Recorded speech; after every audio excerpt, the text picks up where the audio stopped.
Okay, so we moved from last week's concentration, which was all about listening, to this week, which is all about seeing. Last week we spoke about ekev tishmun, if you listen. This week it's all about seeing, re'eh anochi. See, I'm giving you today, lifnechem hayom baracha klala. You can see the blessings and the curses of the Torah. They are visible. So what's better? Let's start with this very important differentiation the Torah is giving us in two parashiot. Moshe Rabbeinu is saying there's two ways to relate to this world. There's two ways we can gain information and understanding. Number one is to listen, which also means to understand. And then we have something which is called shmiya, from the Lashon shema. And then we have this week, which is all about re'iyah, to see, which is considered a higher level of understanding and taking in reality. Which of these two is considered greater? So I would have thought Shema, to listen. If I listen to someone, I understand. I have to work to fully appreciate what they're saying. Shema Yisrael, Adonai Eloheinu, Adonai Echad. Hear, O Israel, the Lord is your God, the Lord is one. I would have thought that Shemiah is greater. However, the rabbis tell us that Re'iyah, what you see, is greater than what you hear. Because what you hear needs understanding, interpretation. When someone explains an event to you, you are getting it second hand, third hand, fourth hand. You're having to go through a interpretation and your own personal biases and understandings. Now, we shouldn't belittle that. We know that our greatest heroes and heroines, for example, our converts, like Yitro and Ruth, they were people who listened. Vayishma Yitro Kohen Midian. He was a priest in Midian. He worshipped every avodah zarah, every idol that was known to mankind. He heard about what happened to the Jewish people, about the Kriyat Yam Suf, about the war of the Amalek. He heard about these things. He's like, that's it, I'm going to become a Jew. So hearing can have a tremendous impact. But seeing firsthand, my friends, is considered much, much greater. Because it doesn't take the amount of effort that's needed to fully understand the wording. You're not taking someone else's word for it, you're seeing it yourself. So the rabbi said us the re'iyah follows shmiyah because it's actually a higher level. First you hear, but what's better than hearing is seeing. As we say in English, seeing is believing. You know, I must share with you, because the Torah is now going to talk about the sanctity, the kedusha of Eretz Yisrael. There's something about the land of Israel than what you hear in Israel and what you see happening in Israel has a much higher propensity to help you believe, to see God's works in action. Let me share with you a story. I just said the story. Listen to the story. I had a friend for Shabbat at my table, and he has a twin brother who I know as well. And his twin brother's name is David Greenfield. And this is the story which he told me. This is this amazing story. I just heard it yesterday morning. He said that he was in Eretz Yisrael last week. He was there for his father's Haskara, his yahrzeit. And he was driving around at 11:30 a.m. with a few people in the car. This guy, he told me, does not belong to any groups, WhatsApp groups. He can't stand them. He's a busy man. He's running a big organization, and he hasn't got time for all these WhatsApp groups that, we're all part of, except one. He's part of one WhatsApp group, his neighborhood Kehillah. His neighborhood has a WhatsApp group going in the neighborhood, right? And once in a while, people post in there. So he felt bad leaving that, because that's, people he prays with in his Bet Knesset, and he felt bad, so he kept his WhatsApp group, and this is in Montebello. So he kept it going. So he's driving around with a few friends, 11:30 a.m. in Eretz Yisrael. This is mamash just last week. He said his friend's Waze was not working. So they said, David, could you take out your phone and turn on your Waze? So usually he doesn't use his phone like that, but he says, fine, whatever, I'll do it. As he takes out his phone, he sees a message pop up from this group that says, is anyone awake? Is anyone awake? Now this is someone writing in a group chat at 11:30 11:30 a.m. in the morning in Israel, but it's 4:30, is that right? 11, 10, 9, 8, 7, 6, 5, 4. 4:30 a.m. in the United States, because we're 7 hours behind. So he sees this. So who's putting a message in a group chat, right, for the Beit Knesset? Is anyone awake? So my friend said he never checks his phone like this, never checks, but he just wrote back, yes, I am. So the guy responds immediately and says, I'm not feeling well. And then, like gobbledygook, various letters and characters were on the chat. So they're sitting there, and they're all sitting in the car, they're like, what is going on? Who's awake at 4:30 a.m.? They leave a message. I'm not feeling well. So they start to freak out. And they're like, maybe this guy has a problem. The guy looks at it, he thinks, oh, I think this guy may be choking. He needs the Heimlich maneuver. No one else is responding because it's 4:30 a.m. in the United States. So he immediately, from Eretz Yisrael, calls Hatzalah in New York, in this guy's neighborhood, and says, listen, I don't know what's going on, but this guy posted in the chat that he's not feeling very, very well. No one's responding. Go check it out. So the Hatzalah, as you know, dispatch very quickly, and they drive straight to the house, and they start knocking on nothing at all. So they go through the back door. The back door is open. And they walk inside, and they see this guy is by himself in the house. He can't speak. He's having a heart attack. They grab him. They schlep him out of the house, take him to the hospital, and Baruch Hashem, he survives. Can you hear this? I want just think about the stages in this amazing story of Hashgacha. My friend never checks his phone. He's not part of any groups. He happens to pick up this phone. He happens to be in Eretz Yisrael and checks the chat. He sees, I'm not feeling well. He has I would have thought, whatever, the guy's not feeling very well. He's looking for a friend, 4:30 in the morning, whatever it is. He has the presence of mind. The guy's like, call Hatzalah. They call, he gets saved, Baruch Hashem. Everybody else is asleep. First of all, it's a great story, right? Second of all, it's worth checking your phone once in a while. But friends, there's something about Eretz Yisrael. That's what I want to say to you. There is a Kedusha, and this is what Moshe Rabbeinu was telling the Jewish people. You're about to enter into the holiest territory in the entire world. The land of Israel does not operate on the same level as Chutz La'aretz, about outside of Israel. To the degree that you can hear things that happen from outside. But when you have the zchut of being inside Eretz Yisrael and you're tuned in to the vibrations, if you will, of what's happening in Israel, Ra'eh, you can also see. With your own eyes, you can see miracles every single day. Every single day. Because there are brachot, there are blessings, but lo aleinu, whenever you have a higher level of bracha, of kedusha, you also have the opposite. There's always a possibility, lo aleinu, for klala, which is why later on they're going to Har Eval and Har Grizim. There are two mountains, and they're going to split. This is when they enter into the land, and Moshe Rabbeinu is saying this in the parasha as well. They're going to put on one mountain half the Jewish people, on the other mountain, then they have the Leviim in the middle, and they're going to say there is bracha and there is klala.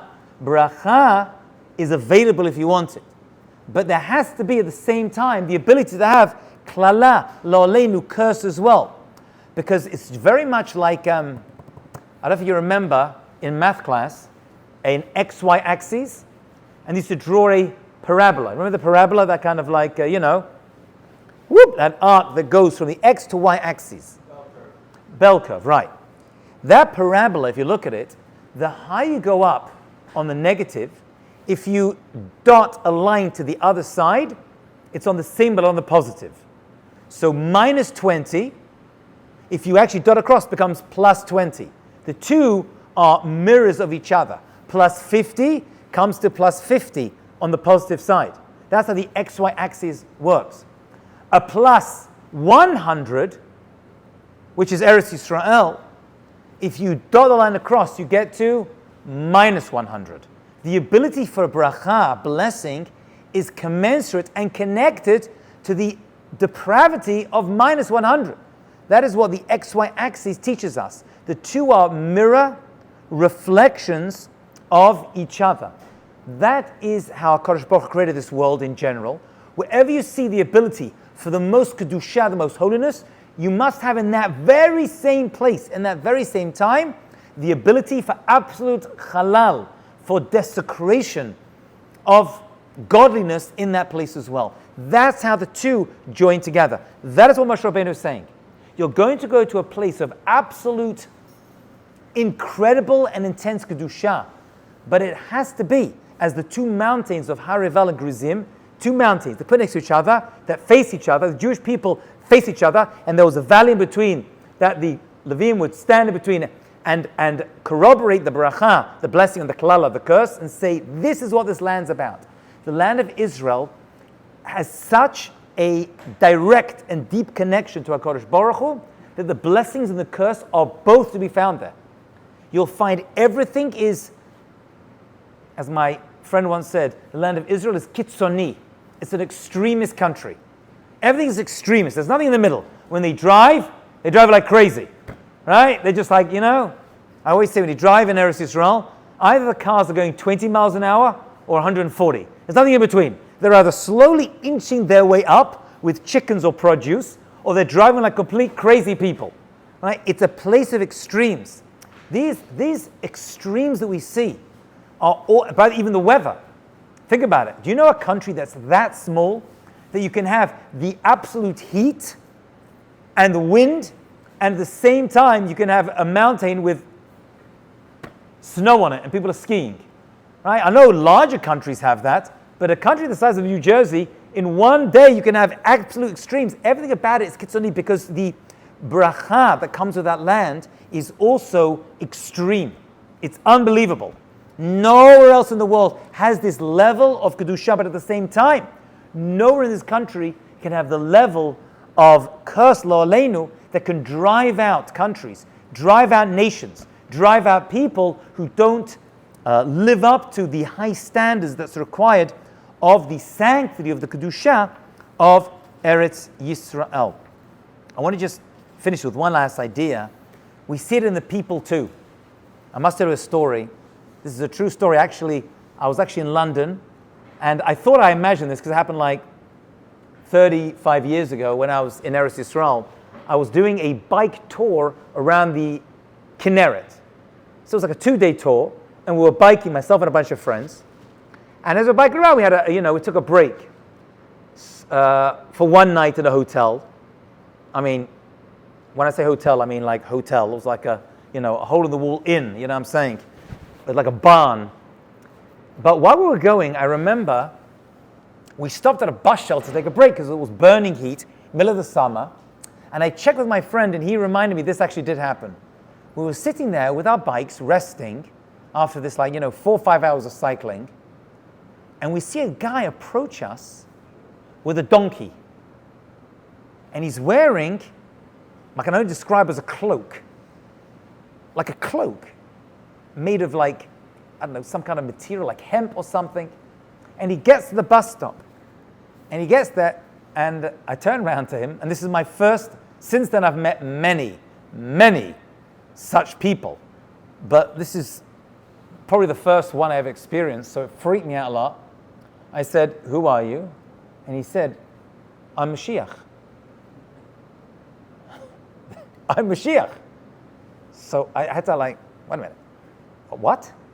He goes, "I'm Mashiach. This is my donkey." I said, "So why are you dressed like this?"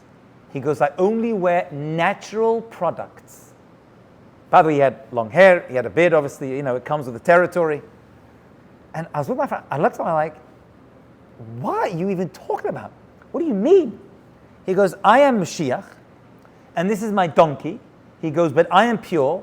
The donkey is impure. I cannot touch my donkey, so I always have to take it along on a piece of string."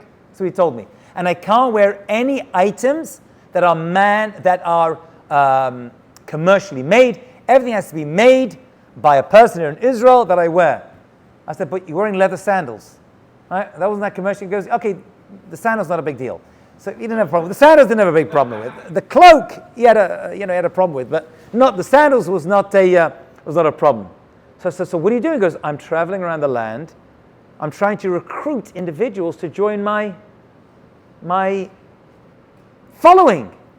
I said, "How are you doing?" so far. How's it going? He says, you could be the first. I said, dude, I'm still got another day of biking. I got to get back.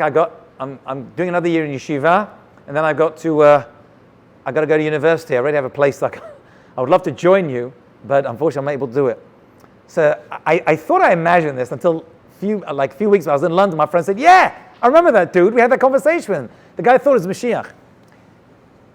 There are so many people in Eretz Yisrael today who believe in the Mashiach. Now, it's a bit of a chicken and egg kind of scenario. Is it that they believe they are, and therefore they go to Israel in order to spread their wares? Or is it when they're there, the intensity of the land and the experience they have over there makes them have these Messianic delusions, Messianic complexes called. It's part of delusions of grandeur. They have this thing. There's actually hospitals in Jerusalem that are full of such individuals who actually believe.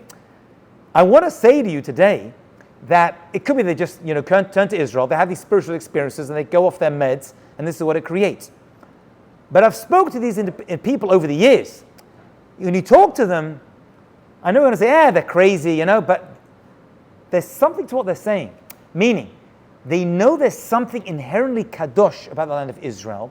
They feel that kedusha, and they feel that they want the world to be a better place, and they want to be part of this process. So it's very easy for us to do, and we do it too, just, they're crazy. But if you talk to them, when they have those moments of clarity, and you're able to have a normal conversation, they'd be like, listen, the world needs improvement. The land of Israel, we know, is the epicenter of holiness, and we are here because we feel as though we can become a catalyst for that change. There's something to it. The land of Israel, that's why the Torah in chapter 13 of Sefer Devarim tells us, watch out for false prophets.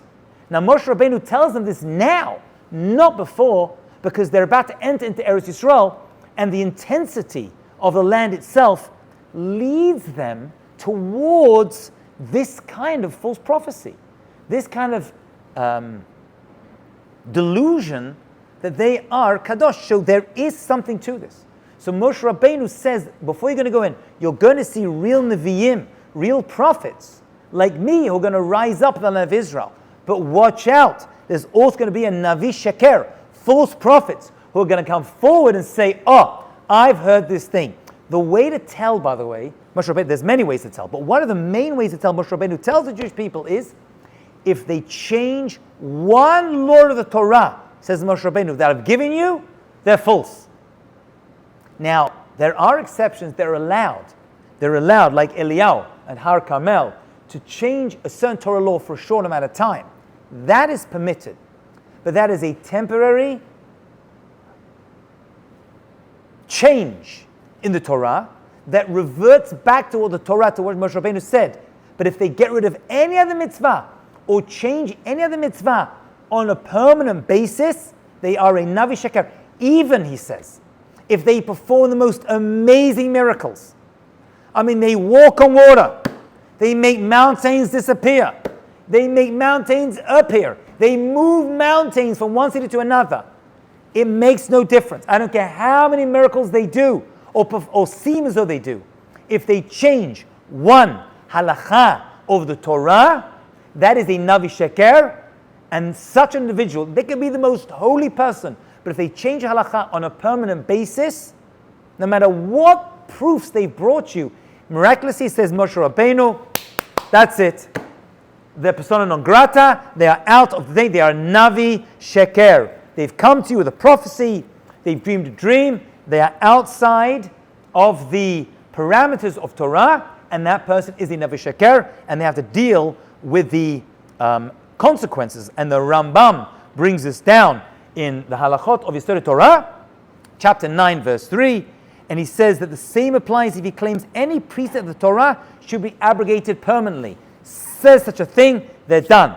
And he brings this down and says, if they do this, no matter, they can be the most religious person, the holiest rabbi, but if they try to change one halakha of the Torah on a permanent basis, they're done with, and we give them no importance no matter what miracles they have performed. The land of Israel does not tolerate Nevi'im, prophets, who are sheker, says Moshe Rabbeinu. The Torah brings us down, and their job is done. We're not impressed. You've got to see it with your own eyes, but you have to understand it as well. Have a great day. Kol hakavod. If they're adding something to the Torah. Yes, if they add, same thing. Even if they add another parsha to the tefillin, we have 4 parashah, they had a 5th one, they had another, one of the minim to the arba minim, the 4 species we take on Sukkot, same thing. Done. Done. Absolutely not. There's like 10 billion rabbinical laws. So those never abrogate the Torah laws. Torah law still stands. Those rabbinic laws come to protect those laws. They come to protect them. But you cannot change. So rabbinic law already is a different category. If they come to change rabbinic laws accepted, they're also in trouble, but not the same as the Torah law. There is a certain aspect to it, okay, that has a slightly, listen, we consider it to be Torah, but we're talking about Torah Medoraita, 630 mitzvot, they cannot do. Those rabbinic laws usually come, like muktzah, to protect the Torah law that you don't write. Okay, so it comes as a protection of the Torah law. But to change the Torah law itself by adding a species, right, by adding a malacha to 39 malachot, or taking away a malacha, that's no. So like adding like a 4th Amidah that you have to do every day. No. That's like a big no. Yeah. That That would be we change the korbanot, and that's from the Torah. They add a bracha to the Amidah, because the Amidah is not from the Torah. Right? The Amidah is rabbinically from the prophets. My Israel, you cannot have anything. No.